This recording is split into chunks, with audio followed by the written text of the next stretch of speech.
Go. Know the drill. You know the drill.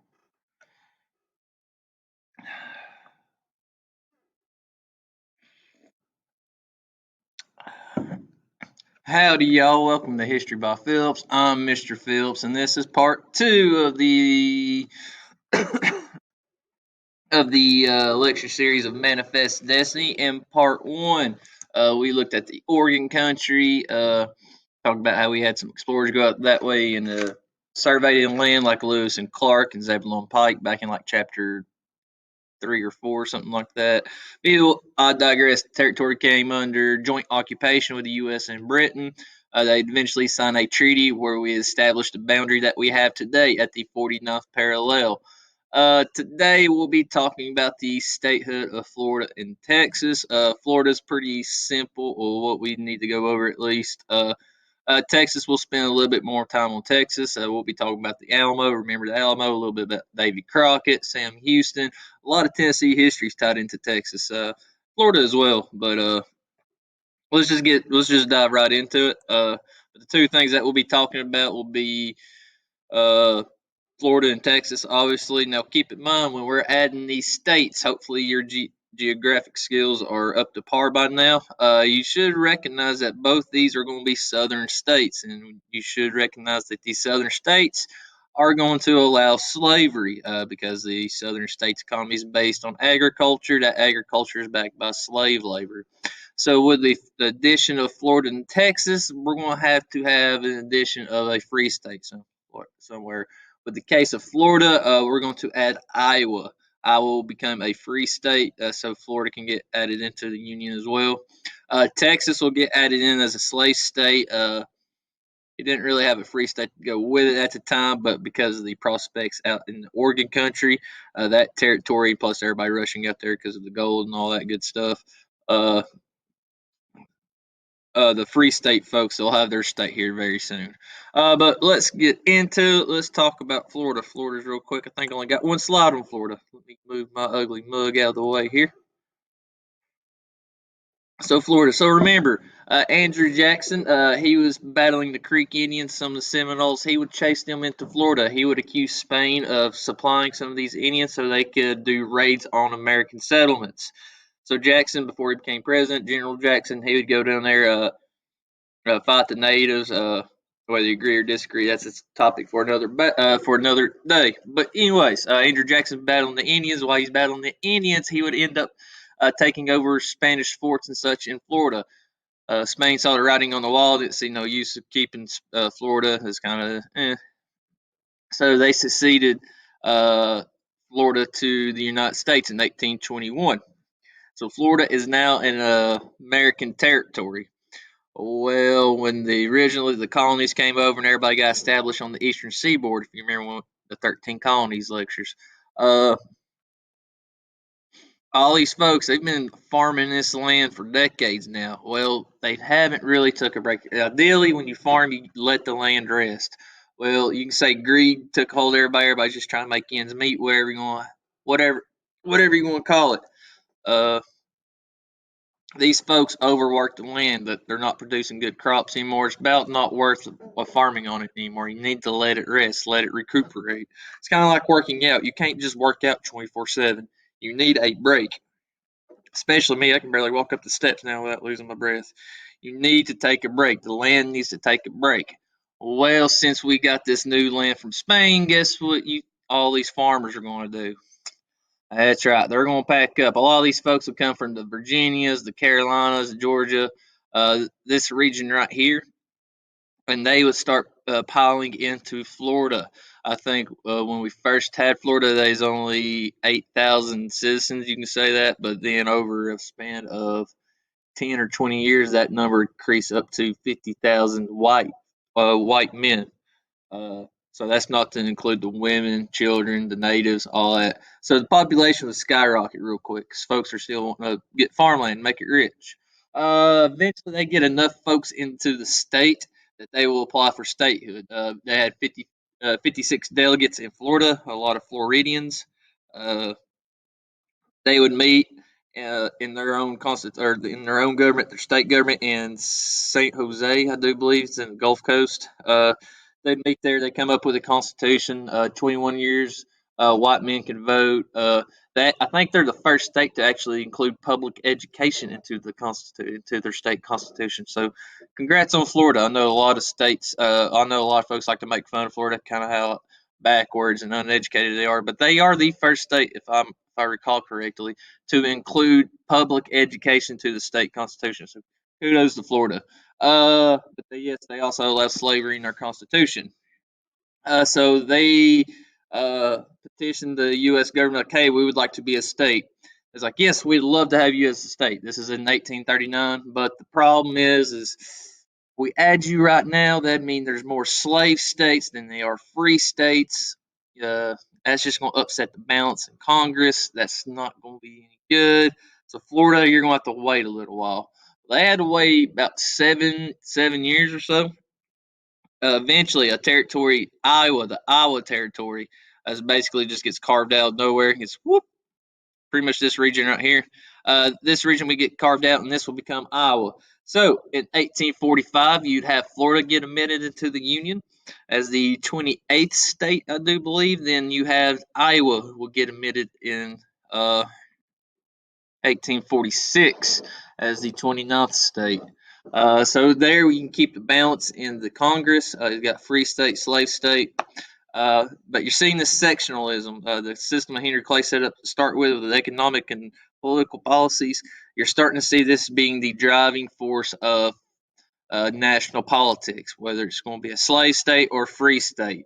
It's going to come to a head here in about 15 years from this from these events. But yes, basically you have a lot of farmers coming in from the Virginia and Carolinas, Georgia, and they're going to rush into Florida. Enough of them do that to apply for statehood, but they had to wait a little while to become a state because they had to wait on a free state to become available. They would see that in the form of Iowa. Iowa will get added in with Florida. They give us our 28th and 20 or yeah, 28th, 29th state, I do believe. Moving on. Uh, let's move to Texas. This is what the crux of the lesson is going to be. So Texas history is kind of that's interesting, fun, short-lived but fun. But to understand Texas history, you need to understand a little bit about Mexican history. So, don't know. All this was under control by Spain. Remember, Spain had some of Florida and pretty much all of Mexico stretching out to here. We talked about this in our last lecture series. They established their northern border here in what is now modern day California. All this belongs to Mexico. Well, before it belongs to Spain. Well, you can say Mexicans inspired by the American revolutions, all these revolutions happening in Latin American countries. Spain would overthrow, or Mexico would overthrow Spain in 1821. Mexico would gain its independence. So, yeah, you go Mexico. No more European powers. Uh, I digress. I lost my train of thought. But yes, Mexico won its independence in 1821 from Spain. Viva la Mexico. Uh, So Mexico's a new country. They're going to try to increase its population because increasing the population, you got more folks to tax, and more people you can tax, more money your federal government can collect and save, spend, yada yada yada. You get the drill. Well, one of the states now, there's about I want to say 33 states in Mexico. You got Sonora, like for example, Sonora over here, Texarkana. I can't remember where that one right in here. I do believe the Yucatan Peninsula. That's where the meteorite was found that killed dinosaurs 65 million years ago. Talk about deep history later, but yes, Guanjito. But anyway, Texas, Tejas, as it was known then, as this region right here, Tejas. Well, this is sparsely populated. It's only about 3,000 Tejanos. That's what they call the folks living there. Now, you think of them as just Mexicans. Some are white folks, but it's pretty much folks that are not not Native Americans.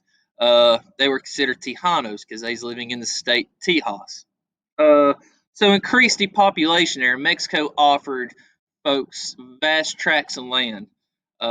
to anybody to come settle this. It's like, hey, you bring your family, we'll give you some land to settle on.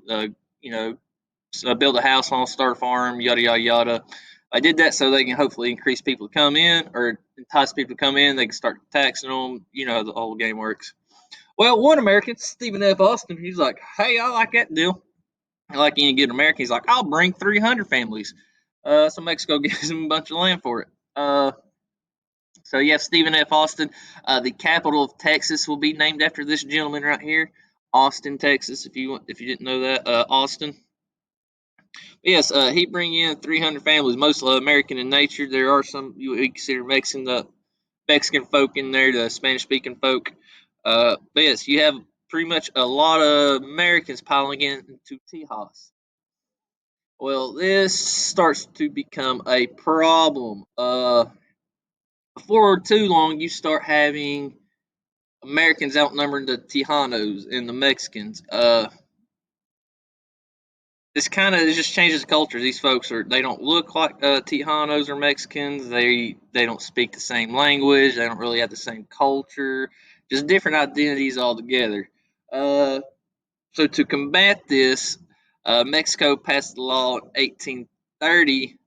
Uh, yeah, I want to say it was 1830. 1830, saying all immigrants, you must learn Spanish. Uh, you must become Catholic, and you're not allowed to practice slavery. Well, that's about the three opposite things of what most of these Americans are piling into this place are. Most of these Americans that speak English or some broken form of English. Uh, Most of them are going to be Protestant in nature, and this is going to be a southern state. Well, it's not viewed as a state yet, but part of America. But it's most folks are like, yeah, this is a good place for slavery, good farmland, yada yada yada. Why would we not have slavery? Uh, So no, everybody's just like all these immigrants. Like, no, that's not what you told us. You said we come, you give us land. That was the deal. Now you're putting all these rules on us. A lot of folks don't like it, especially Stephen F. Austin. You'll have Sam Houston, Crockett, and all these folks. They're not going to agree with it. Especially telling somebody to speak a language. I mean, yeah, or whatever, but the religion aspect of it, uh, that's in the Constitution. Many Americans are familiar with freedom of religion. Can't the government can't tell you who you can or cannot worship. That strikes a close nerve to many of these new immigrants piling into Texas. But in 1833, there's going to be a gentleman named General Antonio Lopez de Santa Anna. Don't know. Mexico goes through a lot of revolutions. They have a lot of leaders, dictators take over, fall to the wayside, take over, fall to the wayside, so on and so forth. Well, they're in the midst of this. Remember, Mexico's only, 12 years old at this point. But you have Santa Anna. To keep Tejas under control, he starts increasing the military presence there. Very reminiscent of what King George was doing to the colonies back during the American Revolution in the late 1770s, early 1780s. He would increase the troops in Boston. He would increase them like all along the seacoast. Well, the same thing with Santa Anna here. He's increasing the military presence in Tejas to keep it under control. Well, these immigrants that were there, they don't really like it. They don't like these laws about having to learn Spanish, becoming Catholic, so on and so forth. It's starting to become unbearable as they viewed it. A lot of these rules. So Texans, tired of Santa Anna's actions, all his policies, all that stuff, would take San Antonio, the city San Antonio, from Texas. A larger Mexican force. There's about, let's say, 300 at the time that did this. But they surprised them. Took over San Antonio. It's kind of embarrassed Santa Anna, so he's going to take the army and he's going to march up there and take it back. Well, these Texans, they kind of bit off more they chew. I guess you could say they wasn't prepared to take on a full fledged army, not yet, anyways. So what ends up happening is some of these Texans they would retreat just a tad bit to a place called the Alamo. Now, the Alamo is a mission. We discussed what a mission is, but basically, it's pretty much their last stand building. Like they're going to hold up here. About 180 Texans. That's roughly the estimates, give or take. Uh, so Santa Anna, he lays siege to this building. they start pounding away, firing on the Alamo. Uh, the folks in Alamo, they understand they're not going to win. It's they're going to die here. But however, they are going to buy General Sam Houston time while Davy Crockett, Travis Scott, Jim Bowie, plenty of others while they're in the Alamo. You have General Sam Houston going all over Texas, gathering up troops, volunteers, whether he's gathering an army. Very reminiscent to the old Spartans back. I'm sure everybody's seen the movie 300 or about King Leonidas and Xerxes and the Persians. It's funny how history. I don't. A lot of folks say history repeats itself, but history rhymes. I like to say that history rhymes. Rhymes. But the 180 Texans, they were able to survive surprisingly for 2 weeks. 2 weeks in this building, just getting shot at. Ammo supplies are running low. Eventually it's just too much. Yeah, about roughly 200 taking on, I think, about 5,000 Mexican soldiers. Eventually, they just stormed the gates, stormed the door, climbed the walls. They just overwhelmed them. Everybody in the Alamo would die. The women and children, I don't say a slave here or there, got away. But all the Texans died defending the Alamo. This will become a rallying cry, not only in Tejas, Texas, what it's going to be known as now, because Texas is going to declare its independence from Mexico. Uh, that's not part of the United States yet. A lot of folks get that confused. Texas is going to be its own republic. You have Mexico, Texas, United States. I digress. But yes, they was able to last 2 weeks in the Alamo. Uh, this gave Sam Houston enough time to gather an army, and that army would actually capture Santa Anna. The funny thing about it is they would take his leg too, but they would capture Santa Anna and Sanjajito. I butchered that name. Pardon my Spanish or my Mexican. I'm just terrible at it. But I digress. But yeah, this is very reminiscent of the Spartans. So if you don't know, this is kind of the unofficial Texan flag. What it says is "Come and take it." They asked legend has it the Mexicans asked the Texans to surrender their weapons, their cannons, like all that stuff. The Texan response was "Come and take it." Very similar to what the Spartans told the Persians back when at the Battle of the Hot Gates. The Hot Gates. Uh, Leonidas told Xerxes and the Persians no, come and take our weapons. Xerxes and the Persians asked the Spartans to surrender. Leonidas and the Spartans said no, come and take them. So Leonidas with some Spartans and I'll say some Acadians or some sort, not Acadians. Who are the other ones? Not Macedonians. Anyway, Greek history, blah blah blah. But yeah, very reminiscent of that. It gets romanticized. Remember the Alamo. Remember the Alamo. That become a rallying cry. A lot of movies are about it. Check it out. I'm sure you can Google the Alamo and you'll see Billy Bob Thornton yelling like a madman. It's a good movie. I digress. But yes, remember the Alamo. It's going to become a rallying cry. It's kind of like the Texan attitude. Don't tell us what to do. We'll do our own thing. Yada yada yada. Uh, so after defeating Mexico and declaring its independence, General Sam Houston will become the Texan president. Because once again, Texas is its own republic, its own country, technically. It's its own thing. It's not Mexican. It's not United States. Sam Houston, being from Tennessee, and Andrew Jackson's president at the time, he asked his buddy Andrew Jackson, like, "Hey, we just had this big hoopla with Mexico. I think it'd be a good idea if Texas was part of the United States. Why don't you go ahead and annex us?" All annex is pretty much a country takes over another country, either by force or maybe like it's being welcomed in this case. Sam Houston's like, hey, good old buddy, good old pal, President Andrew Jackson, won't you annex Texas and we'll become part of the Union? President Jackson said no, however, shocked quite a few folks. Jackson said no. Reason being is because of slavery. Texas was going to be added in as a slave state.